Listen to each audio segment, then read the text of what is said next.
Amen. Alors nous allons lire quelques portions d'écriture. Psaume le chapitre 11, verset 3. Je proclame la parole de Dieu. Psaume le chapitre 11 à partir du verset 3. Quand les fondements sont renversés, Quand les fondements sont renversés, le juste, que ferait-il? le juste, que ferait-il? Alors ce texte-là vient nous donner deux vérités. La première vérité, c'est que le texte nous parle de fondements. Et elle nous précise qu'il peut avoir des fondements renversés. La première vérité, c'est que le texte nous parle de fondements. La deuxième vérité dans ce texte, c'est qu'on peut connaître des fondements, mais ces fondements-là peuvent être renversés. En d'autres mots, elles peuvent être mauvais. En d'autres mots, elles peuvent être salies. Alléluia. Alors demande à ton voisin, est-ce que tu penses que tes fondements ne sont pas renversés? Ton voisin dit quoi? Ok. Alors, et la troisième vérité que je peux faire sortir de ce même texte, il dit le juste, que ferait-il? Ça veut simplement dire qu'on peut avoir des fondements renversés malgré qu'on est chrétien. Cela veut dire qu'on peut avoir les fondements renversés malgré qu'on soit en Christ. Il y a certaines personnes qui disent non, mais ces histoires de fondements renversés là, c'est pour les païens. Nous, on a reçu Jésus, on l'a accepté. Pour qu'on a on peut avoir des mauvais fondements. Non, c'est biblique. Tu peux être enfant de Dieu et avoir des fondements renversés. Et le texte précise que quand tes fondements sont renversés, tu ne peux rien faire. C'est pour ça qu'il dit, que ferait-il? Il dit, qu'est-ce que tu vas faire? Comment est-ce que tu vas te comporter? Quelle attitude tu vas avoir? Tu es là ou bien tu es parti à la maison? Ok. Deuxième texte. Matthieu le chapitre 7, verset 24. Matthieu le chapitre 7 à partir du verset 24. C'est pourquoi quiconque entend ces paroles que je dis et les met en pratique sera semblable à un homme prudent qui a bâti sa maison sur le roc. Qui a bâti sa maison sur le roc. Ça veut dire que la fondation de cette maison est roc. La fondation de cette maison est solide. Quand on parle de roc, ça fait appel au rocher. Quand on parle de roc, ça fait appel à ce qui est stable. Quand on parle de roc, ça fait appel à ça signifie ce qui est solide, ce qui est inébranlable, ce qui peut tenir dans le temps. Amen, amen. Et c'est pourquoi nous allons voir pendant cette saison jusqu'à la retraite la restauration des mauvais fondements pour un impact durable. Tout ce que tu constates qui ne dure pas dans la vie de quelqu'un, le problème se situe au niveau de la fondation. Tout ce que tu vois qui ne dure pas dans la vie de quelqu'un, le problème se situe au niveau de la fondation. Vous allez constater qu'il y a beaucoup de gens à un moment donné, ça marchait pour eux, ça moussait pour eux, ça réussissait pour eux, ça baignait pour eux, ça évoluait pour eux. Et un bon matin, tout est effondré, tout est tombé, tout a été détruit. On s'est posé la question, mais qu'est-ce qui s'est passé? La plupart de ces personnes ont avancé sans traiter les fondations. La plupart de ces personnes ont évolué sans traiter les fondements. Or, la question de fondement, quand ce n'est pas bien clair, quand ce n'est pas bien stable, quand ce n'est pas bien solide, tôt ou tard, ça va te rattraper demain. Luc le chapitre 6 parle de ça aussi. Luc le chapitre 6 verset 46, 47 jusqu'à 49. Allons-y avec ça. Luc le chapitre 6 à partir du verset 47. Je vous montrerai à qui est semblable tout homme qui vient à moi, entend mes paroles et les met en pratique. Entend mes paroles et les met en pratique. Il est semblable à un homme qui bâtissant une maison a creusé profondément et a posé le fondement sur le roc. Je prie que la fondation de quelqu'un soit sur le roc dans le nom de Jésus-Christ. Et il dit ici que l'inondation est venue. Le torrent s'est jeté contre cette maison sans pouvoir l'ébranler parce qu'elle était bien bâtie. Fais la lecture. Il est semblable à un homme qui, bâtissant une maison, a creusé creusé profondément et a posé le fondement sur le roc. Et a posé le fondement sur le roc. Une inondation est venue. Une inondation est venue. Et le torrent s'est jeté contre cette maison. Et le torrent s'est jeté contre cette maison. Sans pouvoir l'ébranler. Sans pouvoir l'ébranler. Parce qu'elle était bien bâtie. Parce qu'elle était bien bâtie. Verset 49.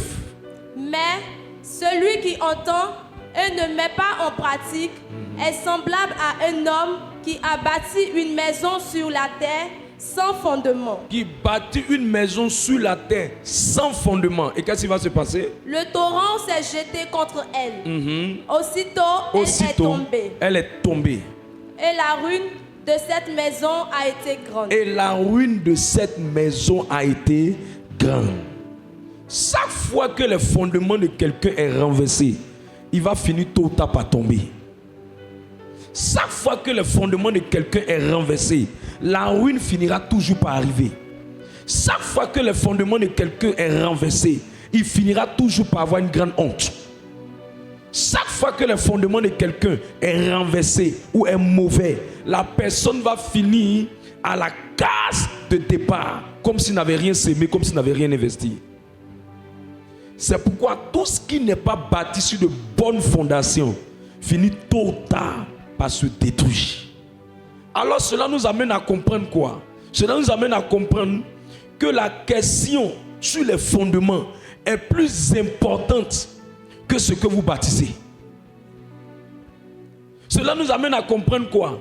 Que ta fondation est plus importante que ce que tu vas mettre dessus. Cela nous amène à comprendre quoi? Que ce n'est pas le foyer dans lequel tu es qui est le problème, mais c'est de travailler pour que la fondation de ce foyer soit solide. Cela nous amène à comprendre quoi? Que ce n'est pas les affaires dans lesquelles tu t'investis le problème, c'est la fondation de tes affaires qui doit être bien posée. Cela nous apprend à comprendre quoi? Ce n'est pas la relation dans laquelle tu marches avec la personne avec laquelle tu marches qui peut être le problème. C'est la fondation de cette relation qui peut déterminer demain. Et l'exemple le plus palpable qui est en Abidjan et partout dans le monde entier, c'est que chaque fois qu'il pleut, on va finir tôt ou tard par voir les maisons qui sont bien construites. Quand il ne pleut pas, tout est joli. Mais quand il pleut, on voit le bitume qui est bien fait. On voit les routes qui sont bien faites et celles qui ne sont pas bien faites. On voit les immeubles qui sont bien construits et celles qui ne sont pas bien construits. Même quand il pleut, c'est là que tu vas savoir si la coiffure d'une femme, c'est perruque ou bien c'est coiffure. Et quand le vent souffle, il y a deux types de personnes. Il y a une qui attrape sa tête et puis il y a une qui se sèche. Celle qui se sèche, elle sait à protéger son corps. Celle qui sait que sa coiffure n'est pas bien solide, elle sait comment faire pour attraper ça. Elle oublie même son propre corps. Si elle est mouillée, si elle n'est pas mouillée, si ça a coulé sur elle, ça ne l'intéresse pas. Hein. La première chose que le vent vient net, immédiatement elle attrape sa tête. Mais ton corps est important, c'est ta tête que tu attrapes. Parce que la coiffure n'est pas bâtie sur de bonnes fondations. Je prie que nous tous sommes plus bâtis sur de bonnes fondations. 1 Corinthiens le chapitre 3 verset 10 à 15. 1 Corinthiens 3 à partir du chapitre 10. Selon la grâce de Dieu qui m'a été donnée, j'ai posé le fondement comme un sage architecte. Et un autre bâti dessus. Mais que chacun prenne garde à la manière dont il bâtit dessus. À la manière dont il bâtit dessus. Verset 11. Car personne ne peut poser un autre fondement que celui qui a été posé, savoir Jésus-Christ. C'est la plus bonne fondation. Verset 12. Or, si quelqu'un bâtit sur ce fondement avec de l'or, de l'argent, des pierres précieuses, du bois, du foin, du chaume, l'œuvre de chacun sera manifestée. L'œuvre de chacun sera manifeste. Car le jour la fera connaître. Parce qu'elle se révélera dans le feu, et le feu éprouvera ce qu'est l'œuvre de chacun. Vous savez, avant que tu puisses continuer le test, il y aura forcément quelque chose dans la vie de tout homme qui va éprouver le fondement de la personne. Il y aura un événement, il y aura une situation qui va montrer qu'est-ce qui est vraiment dans ton cœur. C'est pourquoi la meilleure manière de voir le comportement des gens, c'est d'attendre qu'il y aura une pression. Sinon, tout le monde est bien, mais il y a un événement qui va te montrer que ce monsieur, tu vois calme là, il est rempli de colère. Il y a un événement qui va te montrer que la femme qui voit simple là, elle est remplie d'orgueil. Il y a un événement qui va finir par éprouver ce qu'il est en train d'expliquer. Il explique au fait qu'il y aura forcément le feu qui viendra révéler les motivations des gens, qui viendra révéler le comportement des gens, qui viendra révéler si les gens sont vraiment convertis ou s'ils ne sont pas vraiment convertis. Mais tant qu'il n'y a rien, tout le monde est bien. Regarde ta voisine, il faut lui dire, un jour, tu sauras si ta famille t'aime ou ne t'aime pas. Un jour, tu sauras si celle que tu as choisie comme femme, elle t'aime ou elle t'aime pas. Un jour, tu sauras celui avec qui tu marches, s'il t'aime ou il t'aime pas. La Bible dit que chacun de nous passera par un feu qui va éprouver nos fondements. Sinon, si on demande à chacun ici, tes fondements sont bien, tout le monde dit les bien. On demande à chacun d'entre nous ici, tu es bien converti? Oui, je suis converti. Tu vas à l'église? Oui, je vais à l'église. Mais il faut juste un petit événement pour révéler le fond de leur cœur. Mais je prie que le Seigneur t'aide à avoir de bonnes fondations. Que le Seigneur t'aide à avoir de bonnes fondations. Allons-y. Verset 14. Si l'œuvre bâtie par quelqu'un sur le fondement subsiste, il recevra une récompense. Quand c'est bien là, peu importe, la récompense viendra. La grâce viendra. Le témoignage viendra. L'aide de Dieu viendra. Continue. Si l'œuvre de quelqu'un est consumée, il perdra sa récompense. Pour lui, il sera sauvé, mais comme au travers du feu. Parole du Seigneur notre Dieu. Avant qu'allons-y avec le dernier texte, 2 Timothée 2, verset 19 à 20. Néanmoins, le solide fondement de Dieu reste debout avec ses paroles qui lui servent de sceau. Le Seigneur connaît ceux qui lui appartiennent. Et quiconque prononce le nom du Seigneur, qu'il s'éloigne de l'iniquité. Ça veut dire qu'on va voir les solides fondements dans la vie des enfants de Dieu. À partir de combien de fois ils sont attachés aux œuvres de Dieu, à la parole de Dieu. Verset 20. Dans une grande maison, dans une assemblée, dans une communauté, dans une famille. Il n'y a pas seulement des vases d'or et d'argent. Mais il y en a aussi de bois et de terre. Il y a des gens, leur fondement est en bois. Il y a d'autres, leur fondement en terre. Les uns sont des vases d'honneur. Il y a d'autres qui sont des vases d'honneur. Et les autres sont d'un usage vil. Il y a d'autres qui sont d'un usage vil. Comment tu vas comprendre ça très facilement? Je prends l'image pour que tu comprennes. Assieds-toi. Dans toutes les maisons, vous allez remarquer que il y a des assiettes qu'on utilise quand il y a des grandes cérémonies. Qui fait ça chez lui?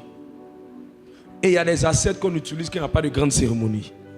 Les verres, il y a des verres qu'on utilise pour les invités VIP. Qui fait ça pour lui? Mais il y a des verres qu'on utilise pour des gens, oh là là. Donc c'est ce qu'il explique, dit, les autres sont d'un usage vil. Ça veut dire qu'il y a des verres, il y a des ustensiles de maison qu'on va utiliser pour des gens qu'on ne trouve pas assez importants. Mais il y a des gens qu'on a réservé des vases qui sont d'or et d'argent. Eux, ils sont à part. Amen, amen. Ils sont à part. Mais il y a d'autres là, c'est des vases qu'on réserve pour des gens d'honneur, des invités VIP ou des invités VVIP. De la même manière, dans la maison de Dieu, Dieu n'a pas la même approche pour nous tous de la même manière. Il nous aime tous, mais il nous traite sur la base de combien de fois on est des vases d'or, on est des vases d'argent, on est des vases de terre, on est des vases de bois, on est des vases d'honneur ou on est des vases à usage vil. Maintenant, ce qui détermine comment nos vases sont est lié à combien de fois nos fondations sont solides ou nos fondations sont mauvaises. Cela sous-entend que beaucoup de gens prononcent le nom du Seigneur, mais l'agir de Dieu dans notre vie est fonction de la qualité de tes fondations. Tu comprends? Il y a des gens qui disent non, mais j'ai pris, Dieu ne répond pas. Ce n'est pas que Dieu ne peut pas répondre, mais c'est les fondations de ta vie qui te fatiguent. Mais Dieu va te restaurer cette saison. Dieu va te restaurer cette saison. Alors c'est quoi la restauration? La restauration, c'est quand Dieu trouve que quelque chose est gâté, quelque chose est en panne, quelque chose est perdu, quelque chose a été volé, quelque chose a été détruit, quelque chose a été brisé, quelque chose a été cassé. La restauration veut dire rénover. La restauration veut dire restituer. La restauration veut dire arranger. La restauration veut dire réparer. La restauration veut dire rendre ça bien. La restauration veut dire apporter un plus, en plus d'arranger, en plus de réparer, restituer en apportant un plus, en ajoutant, en restituant x7, en apportant une particularité, en ramenant là où il y avait la mort, la vie. Quand Dieu restaure, je prie que Dieu restaure la vie de quelqu'un. Je prie que Dieu restaure la vie de quelqu'un. C'est pourquoi Dieu m'a dit de te dire, quand il restaure, il répare ce qui est gâté. Quand il restaure, il récupère ce qui est perdu. Quand il restaure, il ramène ce qui a été volé. Quand il restaure, il te rachète les années ou le temps qui est perdu. Quand il restaure, il restitue x7 ce que tu as perdu. Tu peux perdre tes relations, tu peux perdre tes opportunités, tu peux perdre tes grâces, tu peux perdre tes biens. Mais quand le Dieu des restaurations se lève pour toi, une bonne nouvelle arrive et il te donne le double de ce que tu as perdu. Je vois quelqu'un que Dieu va donner le double de ce qu'il a perdu. C'est pourquoi Abraham a dit, tu peux tout me prendre, Lot, va dans le lieu où il y a la richesse. Mais si j'ai Dieu, ce qui est peu perdu, ça va revenir. Fais tout, tu peux perdre tout, mais ne perds jamais ton Dieu. Tu peux perdre tout, mais ne perds jamais ton Jésus. Tu peux perdre tout, mais ne t'éloigne jamais de ton Jésus. Parce que aussi longtemps que tu as attrapé ton Jésus, le même Jésus te donnera d'avoir x7, x8, x2 ce qui t'a été volé, ce que tu as perdu. Parce qu'il est le Dieu de l'accélération divine, le Dieu du rachat du temps perdu. Je te dis, c'est pourquoi les gens disent qu'il n'y a pas de retard avec Dieu. Parce que nous avons compris une chose, tu peux perdre des années, mais le Dieu du temps peut te donner de rattraper ces années par la restauration divine. Je prie qu'au sortir de ce temps dans lequel nous entrons, quelqu'un soit restauré des années qu'il a perdues.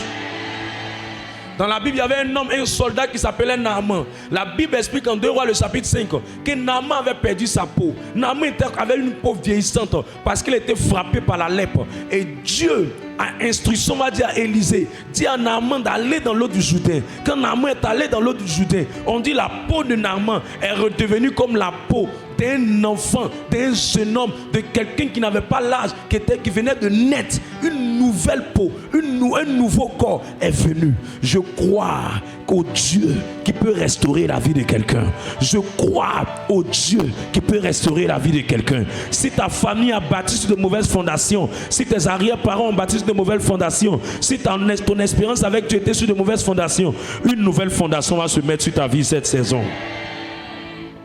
Une nouvelle fondation va se mettre sur ta vie dans cette saison. Il y a plusieurs types de fondations. Il y a la fondation de tes relations. Vous savez, dans la vie sentimentale de tout homme, la première personne que vous avez rencontrée, ou bien les premières personnes que vous avez rencontrées, ont eu un impact sur votre façon d'aimer les gens.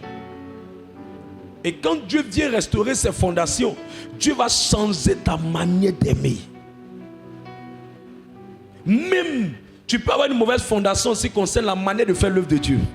Moi, j'avais une manière de faire l'œuvre de Dieu qui était une méthode, une manière, une sagesse que j'ai fini par retravailler sur moi.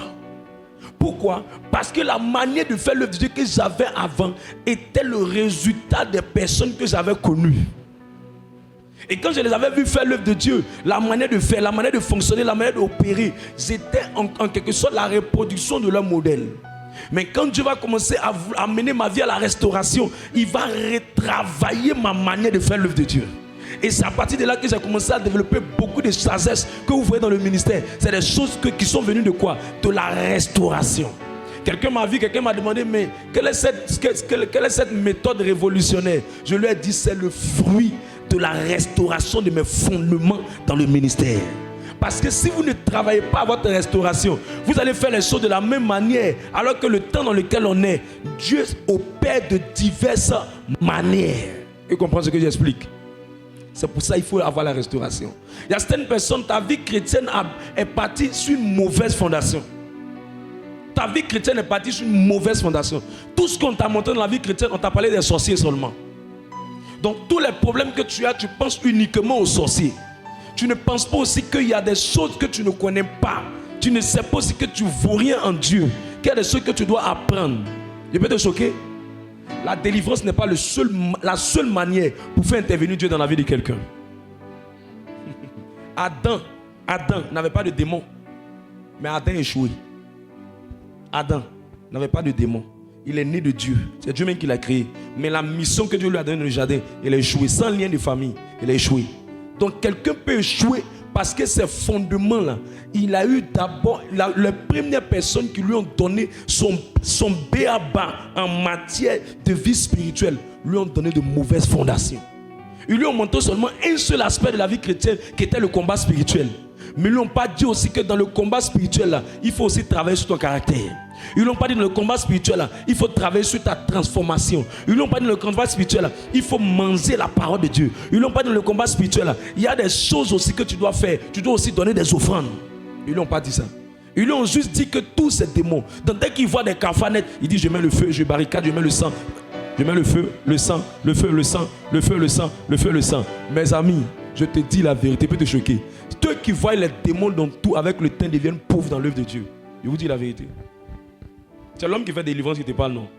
Tu es là ou bien tu es parti à la maison? Et qu'est-ce qui fait que quelqu'un peut avoir ces mauvaises fondations dans l'œuvre, dans sa manière de grandir avec Dieu? C'est parce que la première personne qui t'a enseigné sur la vie chrétienne t'a mal enseigné. C'est pourquoi on doit retravailler tes fondations. Et je crois que pendant ce temps où nous allons partir, je vais vous refaire les fondements spirituels. Parce que quand les fondements sont renversés, tu ne peux pas aller loin avec quelqu'un. Parce qu'il est figé sur une certaine manière de fonctionner. Un jour, je parlais à quelqu'un, je lui ai dit, je te fais un suivi spirituel. Mais j'ai compris que ses fondations étaient mauvaises. J'ai dit, tu as fait un suivi spirituel par rapport à un séminement pour la personne. Et quand j'ai commencé le séminement pour la personne, elle avait du mal à venir régulièrement à la prière. Elle venait simplement me voir pour que je fasse le séminaire avec elle, que je prie avec elle. Mais venir écouter les enseignements, elle ne venait plus. Elle voulait juste que je fasse un suivi, un accompagnement, un séminaire où elle vient me voir, je prie pour elle, elle part à la maison, elle me voit, je prie pour elle, elle part à la maison. Je lui ai dit, c'est parce que le premier homme de Dieu que tu as croisé, il t'a pas fait ce qu'on appelle l'accompagnement spirituel. Il t'a fait la consultation spirituelle. Il est devenu un marabout pour ta vie. Ça ne fonctionne pas comme ça avec moi. Si je ne te vois pas la prochaine fois, me voir, tu ne vas plus me voir. Parce que j'ai compris que même si je prie pour toi, tu auras besoin de l'ingrédient qu'on appelle la parole. Tu comprends? Parce que si on ne te donne pas la parole, quand on prie pour toi, la prière ne résout pas tous les problèmes. Il y a des choses qui ne vont pas dans ta vie, pas parce qu'on n'a pas prié, mais parce que tu ne connais rien. Tu es là? Et ces fondements-là, on doit les retravailler. Il y a des gens qui ont eu de mauvais guides spirituels. De mauvais guides spirituels. Des gens qui les ont laissés, qui disent qu'ils vont prier pour eux alors qu'ils sont en concubinage. Des gens qui ont dit non, tu es dans le concubinage, Dieu va faire, ça va aller avec le temps. Jamais. Avec moi, Yves Roland Coiblanc, tu es dans le concubinage, je t'enseigne, sors! Sors! Une soeur est venue me voir avec son séminaire. Elle pensait qu'il allait changer de parole. J'ai dit toujours le même message. Le même message, je prêche à l'hôtel là. C'est le même message qu'il a dit dans mon bureau. Je lui ai dit que le concubinage va vous retarder. Parions dans 2 ans. Si vous avez pu vous marier, Dieu merci. Mais si vous êtes resté dedans, que vous n'êtes pas marié, votre vie va aller lentement. Parce qu'on ne peut pas être dans Magnan pour enlever Magnan. Tu vois comment tu es étonné, tu n'aimes pas mon message. Ce n'est pas ta faute. C'est le premier fondement. C'est lui qui t'a prêché en premier là. C'est lui qui est venu gâter tout. Amen, amen. Donc on doit travailler sur les fondements de beaucoup de personnes. Je parlais avec un homme de Dieu qui me disait, mais je lui parlais de quelqu'un qui me parlait, me disait, mais pourquoi est-ce qu'on dit aux gens, servez le Seigneur, servez le Seigneur, servez le Seigneur, servez le Seigneur. Et puis je lui ai dit, mais Quand je parlais de ça à quelqu'un, puis la personne me disait, mais c'est ce qui me met la bonne vie chrétienne. La bonne vie chrétienne, c'est servir Dieu. La vraie vie chrétienne, c'est être utile dans la maison du Seigneur. Vie chrétienne, on va à l'église, on vient, on va à l'église, on vient là. Tout cela, calculant avec le temps, ils ne vont pas le semer pour aller au ciel. Regardez avant le temps. Parce que la Bible dit que chaque personne sera notée sur les œuvres qu'il aura fait. Et parmi les œuvres, ce sont des bonnes œuvres. Or, dans les bonnes œuvres, la première œuvre qui est bonne pour Dieu, ce n'est pas d'abord de faire les biens aux pauvres. La première œuvre qui est bonne pour Dieu, c'est de servir les intérêts de Dieu. Vous pensez qu'au commencement, quand le jardin d'Éden existait, Dieu voulait que l'homme travaille? Non. La première mission de Dieu, quand il a pris Adam et Ève là, c'était pour que Adam et Ève le servent et qu'il allait donner tout à l'homme. Le travail est une punition de l'homme. Sinon, dans le plan parfait de Dieu, Dieu voulait que l'homme ait tout. Mais le but pour lequel il lui donne tout, c'est pour qu'il le serve, c'est pour qu'il adore, c'est pour qu'il le loue, c'est pour qu'il travaille pour l'avancement de ses intérêts. Donc Dieu ne peut pas te créer pour que tu le serves, il ne peut pas te créer pour que tu lui rendes gloire, il ne peut pas te créer pour que tu sois utile, et puis tu seras sur la terre, et puis tu ne joues aucun rôle. Ce n'est pas la bonne vie chrétienne. Si quelqu'un ne te prêche pas d'être utile dans la maison du Seigneur, il t'a menti. Donc, tu vas voir sur la liste des personnes qui t'ont sauvé là, tu vas voir mon nom dedans. Dieu va te dire, lui il t'a prêché le vrai évangile. Le vrai évangile là, c'est dit allez et faites de toutes les nations des disciples. Ça ne changera pas. Maintenant, si tous les chrétiens étaient comme toi, ils ne faisaient rien. L'église catholique même n'allait jamais exister. Parce qu'on avait beaucoup de chrétiens comme toi là. L'église allait ressembler simplement, allait ressembler à comment j'ai dit, à quoi même? Ça allait ressembler à quoi même? Je ne sais pas si ça allait grandir, je ne sais pas si ça allait avancer. Je ne sais pas si les missionnaires allaient pouvoir venir, je ne sais pas. C'est parce qu'on leur a dit de prêcher l'évangile que des missionnaires, des sœurs, des religieuses ont quitté l'Europe. Venez ici, lisez l'histoire de l'église, d'autres sont morts de malaria.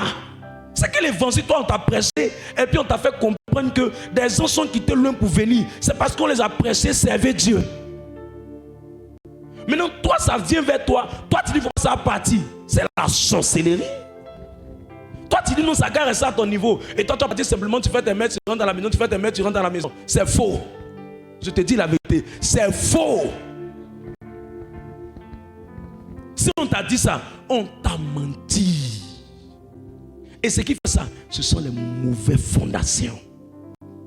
Les mauvaises fondations. Parce qu'une assemblée où les gens ne savent plus Dieu, à un moment donné, ils seront à la recherche seulement. Je vais être béni, je vais travailler, je vais voyager, je vais ceci, je vais cela. Mais leur cœur ne sera pas tourné vers le plus essentiel, qui est de sauver les âmes, qui est de travailler pour l'avancement de Dieu. Leur cœur ne sera plus là. On sera en train d'enlever Jésus et on sera en train de mettre nos intérêts devant. On sera en train de mettre nos avoirs devant. On sera en train de mettre nos bénédictions devant. On sera en train de mettre le matériel au devant de toutes ces choses. Je peux te choquer? Tu me permets de te choquer? Est-ce que vous savez que quelqu'un peut avoir tout le matériel sur la terre et puis il va partir à l'enfer? Est-ce que vous savez ça? Ah, ok. Dieu merci. Passons à autre chose. Deutéronome le chapitre 28, verset 1 à 2. Donc on doit travailler les fondations des chrétiens. Parce qu'il y a trop eu des gens qui sont venus mélanger affaires là. Ils prennent les chrétiens, allons faire, allons. J'ai te consulté, il a prié pour tes problèmes. Le gars il finit, ses problèmes sont réglés. Il n'est pas capable de soutenir. Je peux vous dire la vérité. Il y a des endroits de sectes en Côte d'Ivoire. Si je vous donne les noms à la retraite, si je vous donne les noms et puis je vous montre les images, leur coin est plus grand, 2 fois plus grand que nos chapelles qu'on voit là et nos paroisses qu'on voit. Des sectes. Pourquoi? Parce que les gens n'ont pas peur de mettre l'argent dans l'œuvre de Dieu, dans les sectes. Mais pour nous là, dès que tu dis on va soutenir l'œuvre de Dieu net. L'homme de Dieu va venir prendre notre argent. Nous avons voulu seulement qu'il prêche Jésus et qu'il demande. Ils ne disent pas qu'on va soutenir l'œuvre de Dieu. Je dis c'est faux. Moi je continue de demander et je continue d'insister pour que les gens soutiennent. Parce que même si tu es là, tu n'es pas là, quelqu'un d'autre va soutenir à ta place. C'est l'œuvre de Dieu. C'est l'œuvre de Dieu. Et puis d'ailleurs, moi-même je suis par la grâce du Seigneur. Je vais prier puis les gens qui vont être bénis vont soutenir. Oh, c'est ça. Tu es d'accord avec moi, non? Tu es d'accord avec moi? Deutéronome 28. Comment est-ce que Dieu restaure les fondements?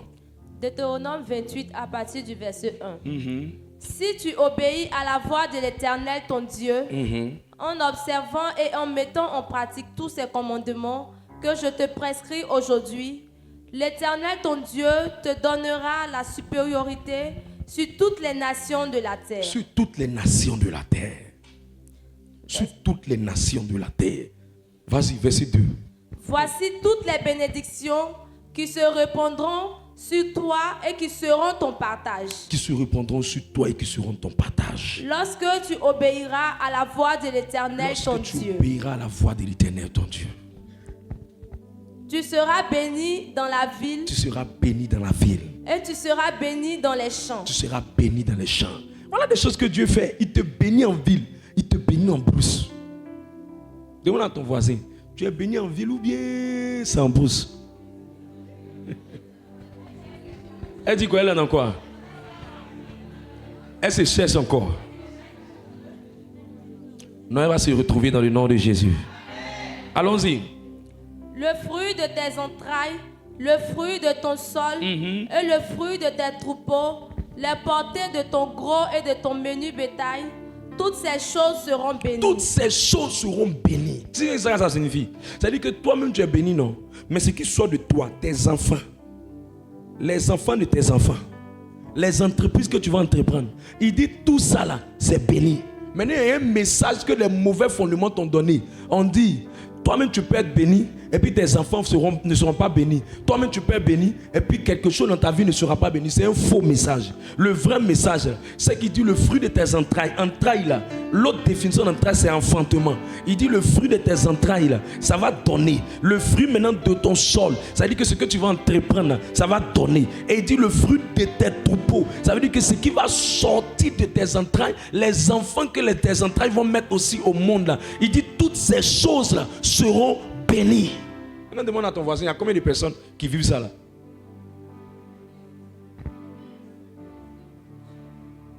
Il y a des hommes même, le numéro 1 ils n'ont pas. Elle a mis son enfant même n'aime même pas Dieu. L'autre, il a mis l'autre enfant, l'enfant qui est venu après ça, il n'aime pas Dieu. Pendant que d'autres sont en train d'adorer le Seigneur, lui danse pangor. Mais je prie que tous les victorieux, toi ou tes enfants, les enfants de tes enfants, vous tous vous allez servir les intérêts de Dieu. Il n'y aura pas d'enfants voyous et malheureux. Je prie qu'on ne t'appelle pas dans un commissariat à cause d'un de tes enfants. Je prie qu'on ne t'appelle pas dans un endroit à cause de tes enfants. Reçois l'aide de Dieu. C'est ça la bénédiction. C'est pas maison, voiture. Je vous dis une chose, la plus grande bénédiction, c'est avoir des enfants qui réussissent. Demandez à quelqu'un, il faut avoir beaucoup d'argent et puis il faut avoir tes enfants qui sont malheureux. Tu seras malheureux. Qui est d'accord avec moi? C'est pour ça que Dieu a mis ça comme la deuxième bénédiction.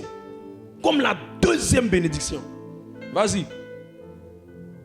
Ta corbeille et ta huche seront bénies. C'est après ça maintenant qu'il vient à faire d'argent. Corbeille et huche. Ça c'est corbeille et huche. Ça c'est l'argent. Les comptes bancaires, les finances, la poche, la provision. C'est ça, c'est cette bénédiction qui vient après. Ça veut dire que l'affaire d'enfant même vient d'abord après à l'argent. Tu es là? Allons-y. Tu seras béni à ton arrivée. Tu seras béni quand tu vas arriver quelque part. Et tu seras béni à ton départ. Quand tu vas démarrer quelque chose, ça sera béni. Verset 7. L'Éternel te donnera la victoire sur tes ennemis qui s'élèveront contre toi. C'est pour ça que tu as une vie de victoire. Parce que tu dois avoir la victoire sur tes ennemis qui s'élèveront contre toi. Ils sortiront contre toi par un seul chemin. Un seul chemin. Et ils s'enfuiront devant toi par sept chemins différents. L'Éternel ordonnera à la bénédiction d'être avec toi. Dans tes greniers. Et dans toutes tes entreprises. Dans toutes tes entreprises. Il te bénira dans le pays que l'Éternel ton Dieu. Il te bénira dans le pays que l'Éternel ton Dieu te donne. Verset 9. Tu seras pour l'Éternel un peuple saint. Tu seras pour l'Éternel un peuple consacré. C'est quelqu'un qui est saint. Comme il te l'a juré. Comme il te l'a juré. Lorsque tu observeras les commandements de l'Éternel, ton Dieu. Et que tu marcheras dans ses voies. Verset 10. Tous les peuples verront que tu es appelé du nom de l'Éternel. Tous les peuples verront que tu es appelé du nom de l'Éternel. Et ils te craindront. L'Éternel te comblera de biens. Il te comblera de biens. C'est là maintenant que vient la richesse. combler, ça veut dire avoir jusqu'à... Tu es fatigué même, tu débordes. En multipliant le fruit de tes entrailles. Il va maintenant multiplier le fruit de tes entrailles. Le fruit de tes troupeaux. Le fruit de tes troupeaux. Et le fruit de ton sol. Et le fruit de ton sol. Dans le pays que l'Éternel a juré à tes pères. À tes pères. De te donner. Parole du Seigneur notre Dieu. L'un des plus grands secrets de la restauration divine des fondements. Le secret numéro 1. Est-ce que tu veux que je te parle de ça? Donne-moi un amen qui est comme une vitamine. L'un des plus grands secrets de la restauration divine des fondements mauvais pour avoir un impact durable, c'est l'obéissance aux instructions divines. C'est l'obéissance aux instructions divines.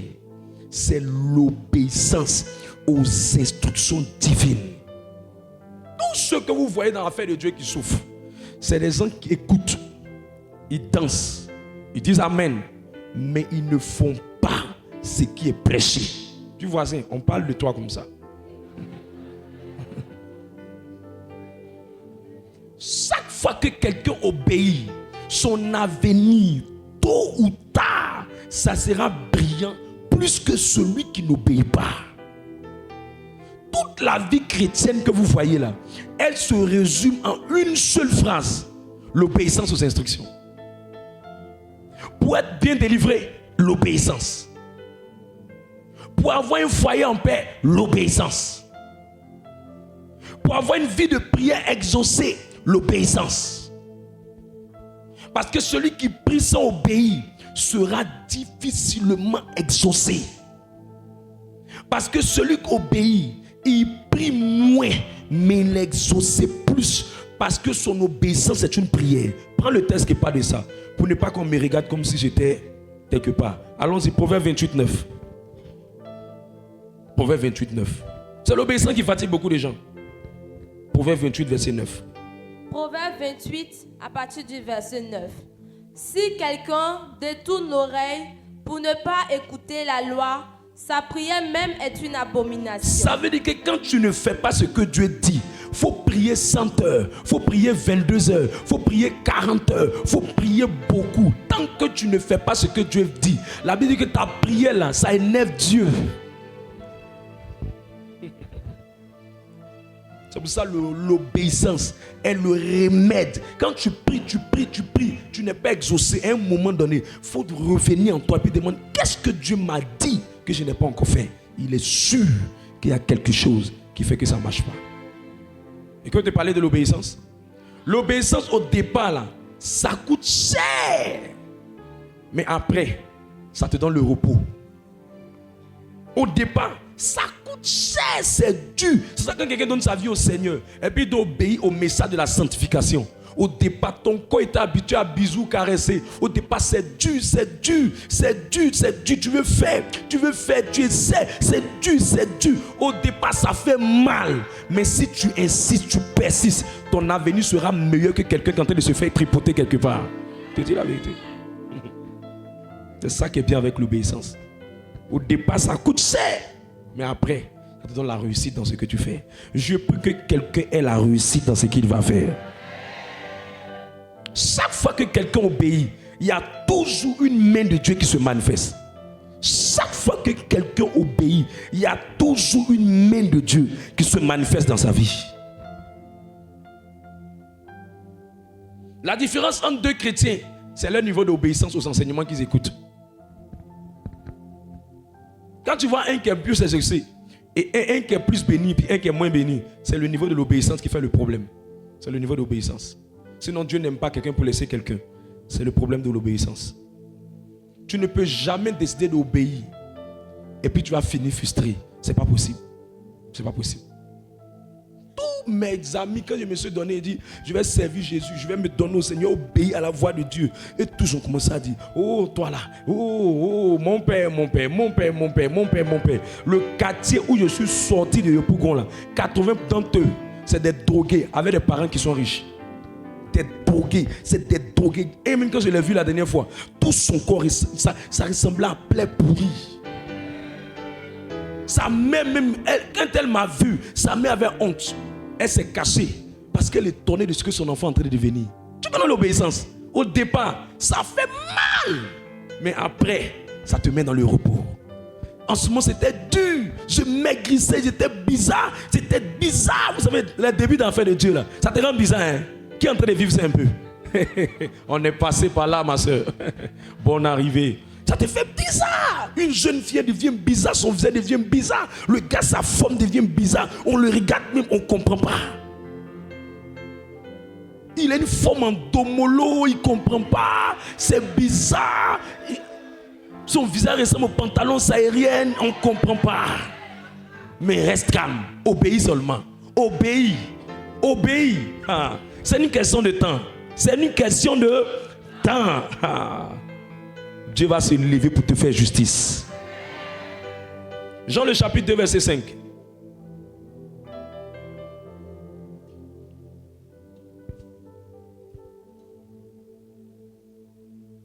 Jean le chapitre 2 le verset 5. Sa mère dit au serviteur. Sa mère dit au serviteur. Faites ce qu'il vous dira. Faites ce qu'il vous dira. Vous ne pouvez pas être une fille de la Vierge Marie, vous n'êtes pas obéissante. Vous êtes une plaisantine. Même les différents mystères du chapelet, douloureux, lumineux et glorieux, tous, elles répondent à une instruction que Jésus a donnée. Vous ne pouvez pas aimer Marie sans aimer obéir à Jésus. Non, non, non, non, non. Ça ne sert à rien, ça ne sert à rien d'avoir le plus gros rosaire sans obéir. Ça ne sert à rien. Ça ne sert à rien. Elle dit, faites tout ce qu'il vous dira. Allez quand vous arrivez au sanctuaire marial, la première chose qui est sur l'écriteau, c'est faites tout ce qu'il vous dira. Qui a déjà vu ce sanctuaire marial là-bas? C'est ça. Faites tout ce qu'il vous dira. Ça veut dire que quand vous obéissez, au départ, ça va être un peu compliqué. Mais si vous le laissez, il va faire ce qu'il vous a dit qu'il va faire. Chaque fois que vous voyez Dieu, vous ne voyez pas Dieu en train de faire ce qu'il vous a demandé de faire. Laissez-le d'abord. Faites ce qu'il vous dit. Et lui va faire sa part. Tant que vous ne faites pas sa part, il ne fera pas sa part. Au fait, c'est votre part qui active la part de Dieu. Qui comprend? Je prie que les gens deviennent des gens d'obéissance. Je prie que les gens deviennent des gens d'obéissance. Votre obéissance d'aujourd'hui vous donnera la paix et le bonheur demain. L'obéissance est le début de tous les miracles. Il n'y a pas quelqu'un qui va te demander, qui veut prier pour qu'un miracle se fasse. Ou il demande à Dieu un miracle. Et puis Dieu ne va pas te demander une obéissance. Non. L'obéissance est le début de tout miracle. Tous les miracles dépendent de l'obéissance. Tous les miracles dépendent de ton obéissance du départ. Donc dès qu'au départ tu obéis, les miracles vont commencer à venir. Quand vous voyez quelqu'un qui a du mal à venir à la prière le mercredi, le dimanche, c'est un problème d'obéissance qui le fatigue. C'est l'obéissance. C'est l'obéissance. Quand vous voyez quelqu'un qui a du mal à pardonner, c'est un problème d'obéissance. Dieu ne te demande pas de faire ce qui te plaît, il te demande de faire ce qu'il te dit. Quand vous voyez quelqu'un qui boude, c'est un problème d'obéissance. Quand vous voyez une femme qui voit son mari, puis elle est fâchée à lui, et puis au lieu de l'appeler chérie, elle dit Bertin, c'est un problème d'obéissance. C'est un problème d'obéissance. Sinon, ça te coûte quoi de lui dire chérie, je suis fâché? Mais si tu veux lui rappeler son prénom, c'est que tu n'obéis pas. L'obéissance. L'obéissance. L'obéissance vous donne l'autorité sur toutes les forces qui s'opposent à la bénédiction. L'obéissance vous donne l'autorité sur toutes les forces qui s'opposent à la bénédiction. C'est pourquoi les hommes d'obéissance sont les hommes de délivrance. Je vais vous dire une chose. Le diable, à un moment donné, quand il veut s'attaquer à vous, il ne regarde pas le fait que vous priez seulement. La prière compte. Mais il va regarder aussi le fait que vous êtes des personnes obéissantes.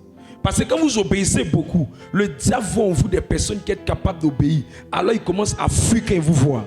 C'est pour ça que les hommes d'obéissance ont la domination sur Satan. Je prends un domaine simple où Satan peut avoir peur de quelqu'un, malgré qu'il ne prie pas comme quelqu'un qui prie.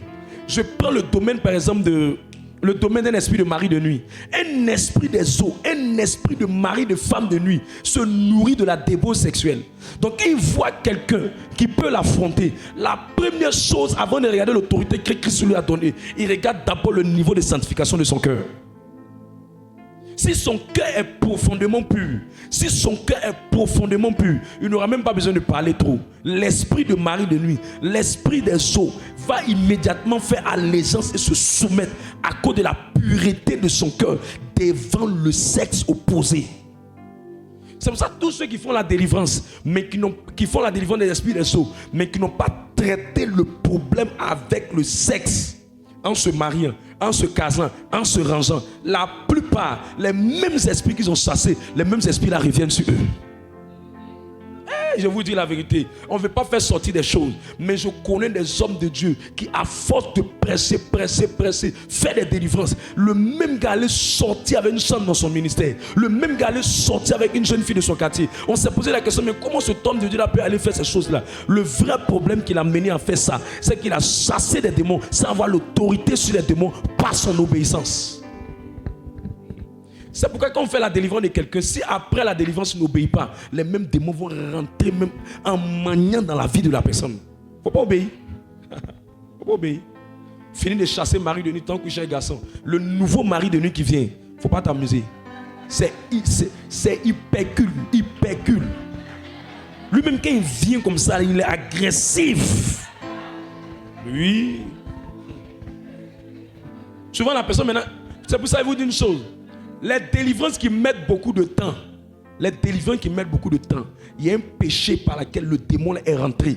Tant que la personne n'a pas renoncé à ce péché, la même délivrance va venir. Tu vas faire parce que le démon te respecte, mais la personne n'a pas encore fait le choix.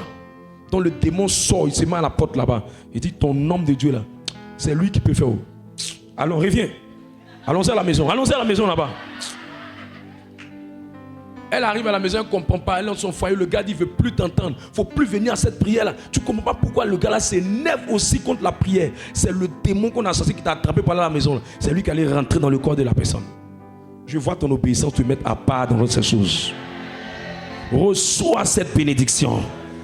Chaque désobéissance permet au diable de toucher à ta vie. C'est pour ça ne plaisantez pas avec la désobéissance. Ne plaisantez pas avec ça. Homme de Dieu, c'est quoi l'obéissance? C'est agir selon ce que Dieu vous demande de faire. C'est agir selon ce que Dieu vous demande de faire. C'est quoi l'obéissance? C'est se soumettre à ce que Dieu a dit. C'est quoi l'obéissance? C'est faire ce qu'il te demande de faire. Même quand tu n'as pas envie. Même quand tu ne sens pas. Même quand tu ne ressens pas. Obéis, obéis, obéis et obéis. Qu'est-ce qui a fait perdre la royauté à Saül? C'est la désobéissance à Samuel. Samuel lui a dit, quand tu vas partir là, il ne faut pas prendre le butin. Il est venu prendre le butin. Dieu lui a enlevé la royauté et Dieu l'a rejeté. Son père spirituel lui parle. Il n'écoute plus son père spirituel. Il se sent arrivé, il se sent rempli, il se sent fort parce qu'il est roi, parce qu'il est puissant. La Bible dit en 2 Samuel, le chapitre 15, verset 17. Il dit quand tu étais petit à tes yeux, Dieu t'a rendu roi. Mais aujourd'hui, tu es devenu quelqu'un qui désobéit.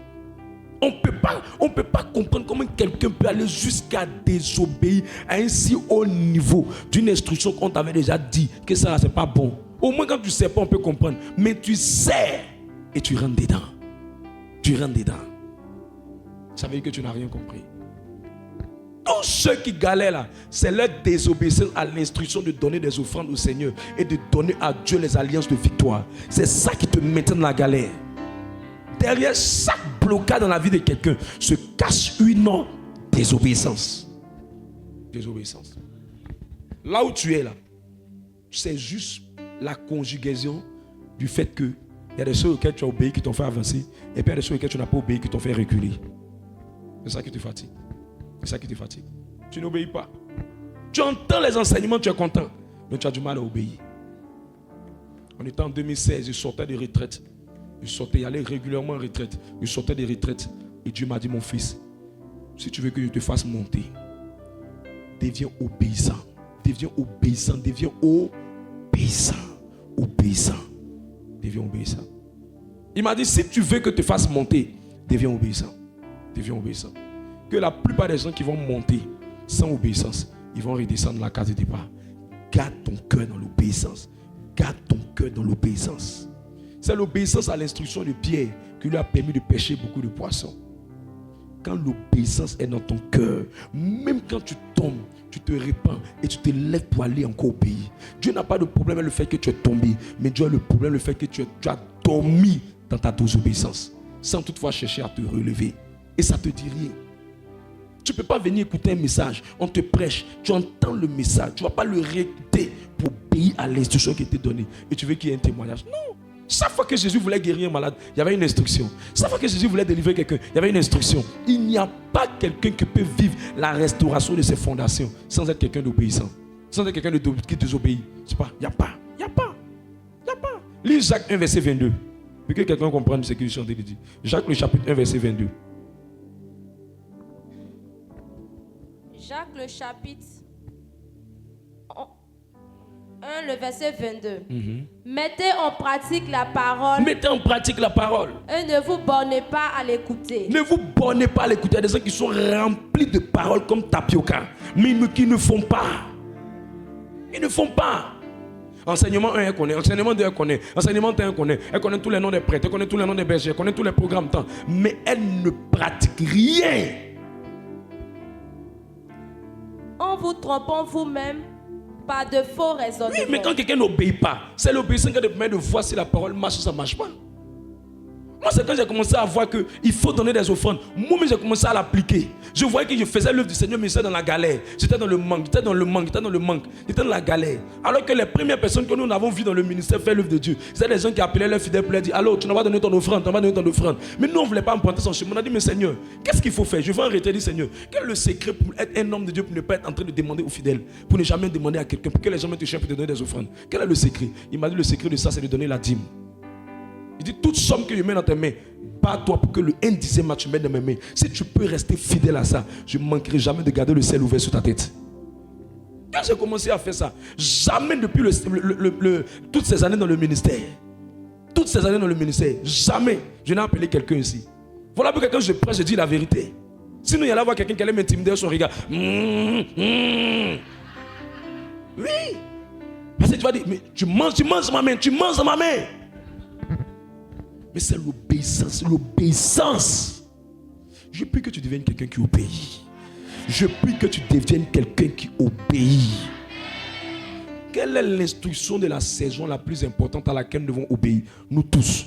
C'est l'instruction: allons à la retraite spirituelle pour restaurer nos fondements. Maintenant, si tu ne veux pas obéir, c'est ton problème avec les démons. Si tu ne veux pas obéir, c'est ton problème avec ta destinée. Si tu ne veux pas obéir, c'est ton problème avec ta vie. C'est ton problème. C'est ton problème. C'est ton problème. Ah. Est-ce que je peux te dire quelque chose? Allons à la retraite de restauration des mauvais fondements. Alors la retraite, c'est l'instruction de la saison. C'est l'instruction de la saison. Il n'y a rien d'autre. Tout ce qui va se passer dans ta vie pour les 6 prochains mois qui viennent, résultat, à la retraite. Homme de Dieu, fondement, c'est quoi? Fondement, ça veut dire racine. Fondement, ça veut dire arrière-plan. Fondement, ça veut dire origine. Il y a des gens là, tu te comportes comme tu te comportes parce que ton village te suit. C'est ton village qui te suit. La première fois que je voyageais, je disais ça la dernière fois au collège des bergers. J'ai dit: je voyageais avec un homme de Dieu, le révérend. Il voulait me faire partir la première fois au Ghana. C'est un très bon gagnant. On voyageait ensemble avec un groupe d'hommes de Dieu. On est en route. Nous tous, on a dépassé la frontière là bien. Le gars, quand il a salué la police ghanéenne, quand ils l'ont vu, dit: ils ont salué. Ils ont salué, ils sont partis. Il y a un dedans là, lui il est descendu, il dit: il veut pisser. Quand un homme de Dieu, quand il est descendu, il veut pisser, quand il allait se mettre quelque part là pour pisser, nous tous on est déjà partis un peu devant le véhicule du révérend. Il a avancé. Le seul gars qui dit: il va le pisser, ce jour-là, son village s'est levé. Le policier l'a vu, dit: Frenchman. C'est là ils vont voir que c'est un Ivoirien. Alors que quand ils ont vu le révérend, ça les a rassurés. Ils nous ont laissé passer.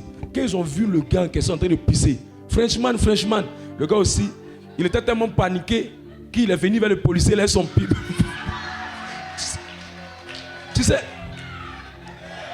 quand ton village est sur soi là, il y a des choses que tu fais, tu ne sais même pas pourquoi tu fais. Et je vous assure, les policiers l'ont bloqué le gars, ils disent qu'on ne peut plus partir. Que lui, il ne peut pas partir. Qu'il faut qu'il reste. que la manière de se comporter là. Alors que le gars était paniqué. Il ne doit pas faire ça. Qu'on ne se comporte pas comme ça. Ça a crié au moins 2 heures. Il est là-bas. En train de parler. Quand Dieu nous a fait grâce après les 2 heures, on a avancé. On lui a demandé, mais c'est quoi le problème? Il dit, Joe les gars, je n'ai jamais dépassé la frontière. Donc on a su que son village voulait nous bloquer à cette frontière. Vous savez, tu peux être en train de marcher avec quelqu'un, mais quand son village est derrière lui, parce que ses fondements ne sont pas traités, il y a des choses qui vont lui arriver, tu ne vas rien comprendre. Tu vas te poser la question, mais pourquoi? Attends, comment à cause d'une seule personne qui a un mauvais fondement, un malheur peut frapper plusieurs personnes? Un malheur peut frapper plusieurs personnes. Je connais quelqu'un, un même événement comme ça lui est arrivé. Il arrive à l'aéroport, il a fait toutes les démarches, il arrive. On lui présente ton passeport. Il fouille, il ne retrouve plus son passeport. Oh, tu ne peux pas monter sans le passeport. Il ne retrouve plus, il se fouille. Il dit qu'il se reconnaît avoir mis le passeport dans le truc. Il vient nous demander, il dit, vous n'avez pas vu un passeport, vous n'avez pas vu un passeport, vous n'avez pas vu. On est tous montés, on est partis. Le gars est resté. On est là, on se pose la question. Mais lui là même là, comment tu peux quitter jusqu'à cette distance-là? Et tu ne t'es même pas rappelé quand tu approchais de l'aéroport. Et tu ne t'es même pas rappelé de ça. Le gars, j'ai sûr que ce qui le fatiguait, c'est son village. Tu connais les fondements. À cause d'une femme avec qui tu vas te mettre, elle n'a pas traité ses fondements. Le jour de votre mariage, tu peux mourir. Tu connais les fondements. Nous sommes pas les fondements. Hein.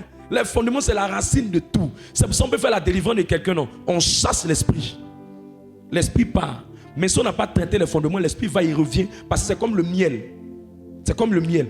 Tu peux chasser les abeilles, mais tant qu'il y a le miel, ils font quoi? Les abeilles vont revenir. C'est comme les déchets aussi. Quand il y a des déchets quelque part, tu peux faire ce que tu dois faire.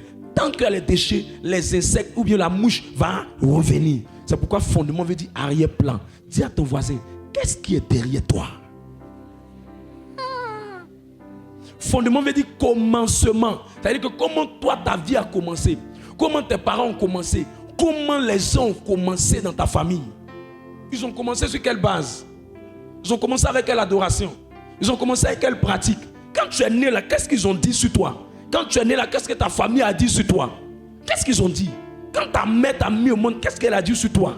Ton nom même veut dire quoi? Ton petit nom du village c'est qui? Peut-être que quand tu es né là, ils t'ont dit que tu es l'homonyme de ta grand-mère. Il y a quelque chose qui te suit. Il y a des enfants qui se comportent à cause des fondations de leur papa. L'enfant là, gros cœur, son papa même là, il ne faut pas t'amuser. Même Duracell ne peut pas. Gros cœur qu'en lui là, ça dépasse enfant là. C'est les fondements qui font ça. On est dans la délivrance, on connaît. Mais je prie que le Dieu Seigneur donne des bonnes fondations à quelqu'un. Je prie que le Seigneur donne de bonnes fondations à quelqu'un. Proverbe 14, 12. Dieu va atterrir. Proverbe 14, 12. Telle voie paraît droite à un homme, mais son issue, c'est la voie de la mort. Quand il y a une mauvaise fondation dans ta vie, ils vont te faire prendre un chemin. Le chemin est bien, mais c'est le chemin pour aller mourir. Tu vas prendre une voie. C'est une bonne voie. C'est un bon voyage. C'est une bonne affaire. C'est un bon projet. Mais à la fin, là, c'est blaguer, tu fais ça pour te blaguer, pour bien te tuer.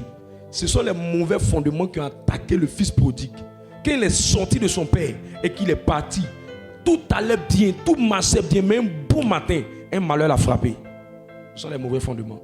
C'est pourquoi l'une des faces cachées des mauvaises fondations, c'est qu'elles vont créer dans ta vie ce qu'on appelle le perpétuel recommencement. Le perpétuel recommencement. Quand vous voyez quelqu'un qui tourne, c'est son origine qui le fatigue. C'est sa base qui le fatigue. C'est sa fondation qui le fatigue. Mais je lève ma main et je prie que Dieu aide quelqu'un. Que Dieu aide quelqu'un. Que Dieu aide quelqu'un.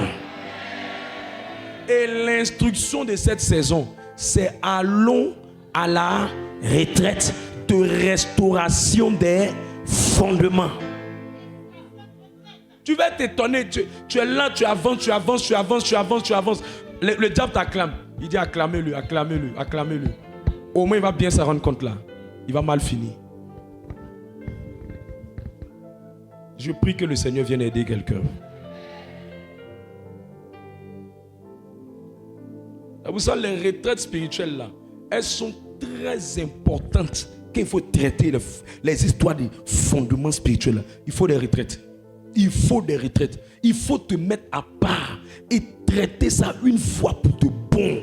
Si tu ne te mets pas à part, si tu ne traites pas ça une fois pour de bon, pour finir avec ce sujet-là, pour ne plus jamais en parler, ça va revenir dans ta vie. Il y a des gens, ça revient sous forme d'esprit de mort. Il y a des gens, ça revient sous forme d'échec. Il y a des gens, ça revient sous forme de maladie.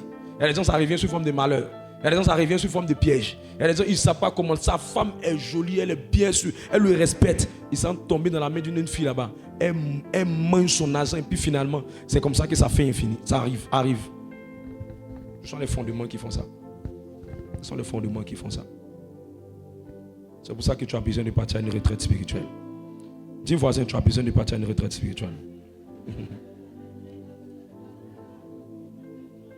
4 choses que la retraite spirituelle t'apporte pour traiter les fondements. Première chose, c'est que la retraite spirituelle, elle te permet d'être concentré pour mieux attaquer la racine du problème. Deuxième chose que la retraite spirituelle te fait, elle te permet de dépasser ces mauvais fondements pour entrer dans une nouvelle dimension.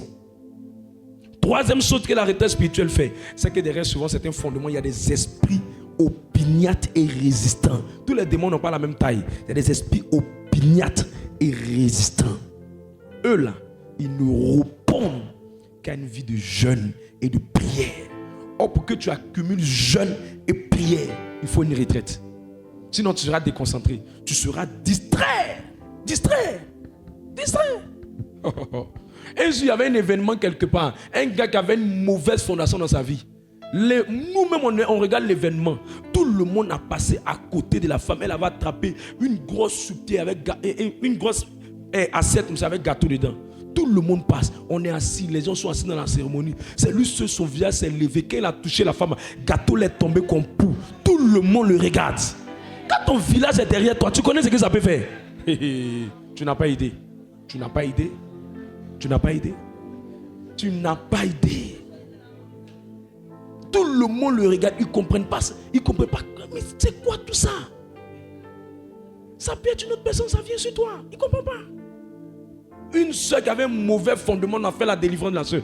Quand elle rencontre un homme là, dès qu'elle rencontre le gars, sa vie devient difficile. Financièrement, il s'affaisse. Il ne se retrouve pas. Il aime la fille, mais la galère le dégage.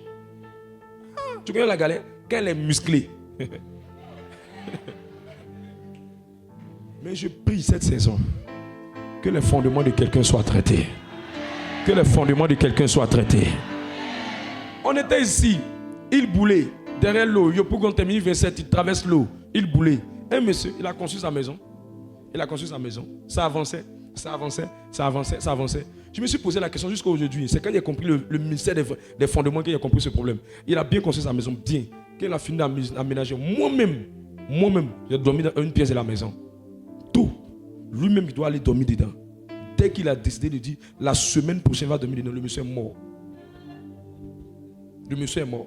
Quand il y a un mauvais fondement dans ta vie, c'est comme si au fait, toi, tout ce que tu vas faire là, tu ne peux pas profiter de ça. Tu ne peux pas profiter de ça. Ta vie n'est que remplie de batailles et de combats. Mais homme de Dieu, mais on fait les délivrances, non? Pourquoi on doit aller traiter ce problème? On fait les délivrances. Hein.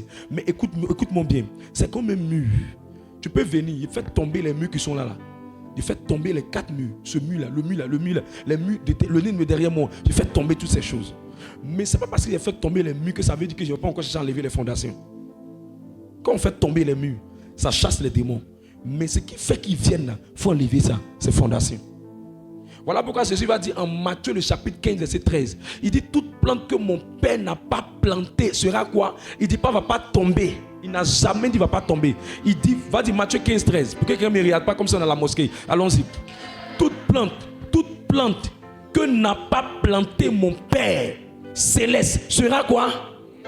Mais il ne dit pas sera. On peut normalement faire tomber simplement. Mais il dit déraciner. Pourquoi? Parce qu'il sait que l'arbre là tient par ses racines. Voilà pourquoi beaucoup de chrétiens disent, on m'a délivré, mais ça revient encore. On m'a fait ça, ça revient encore. Mais homme de Dieu, tu nous blagues. Dieu m'a dit, j'étais en retraite et je priais pour la communauté. Il dit, amène le ministère au niveau de la restauration des fondements. Maintenant, si toi, tu veux rester. C'est ton problème à toi. Moi, je fais ma part. Dans tous les cas, quand je fais, c'est devant l'autel que je le fais. Dieu qui le sait nous voit. Et puis il sait. C'est pour ça que nos retraites n'ont pas les mêmes thématiques. Chaque retraite a une portée. Pourquoi on dit impact durable? Parce que Dieu m'a dit, le problème c'est que beaucoup de gens reçoivent des témoignages, des miracles, mais souvent ça ne dure pas. Pourquoi ça ne dure pas? Ils vont bien loin.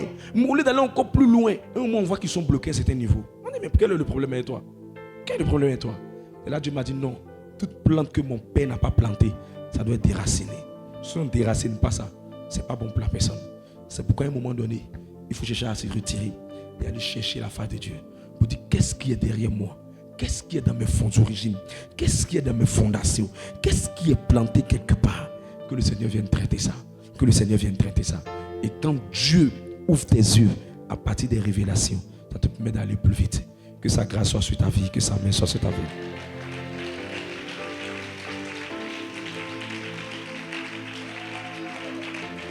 Alors je prie pour quelqu'un. Je prie pour quelqu'un cette saison. Que la décision, l'obéissance vienne dans ton cœur. L'une des plus grandes erreurs, c'est de ne pas partir à cette retraite. Tiens-toi sur tes pieds, on va parler au Seigneur. Nous allons prier pour toutes ces choses-là.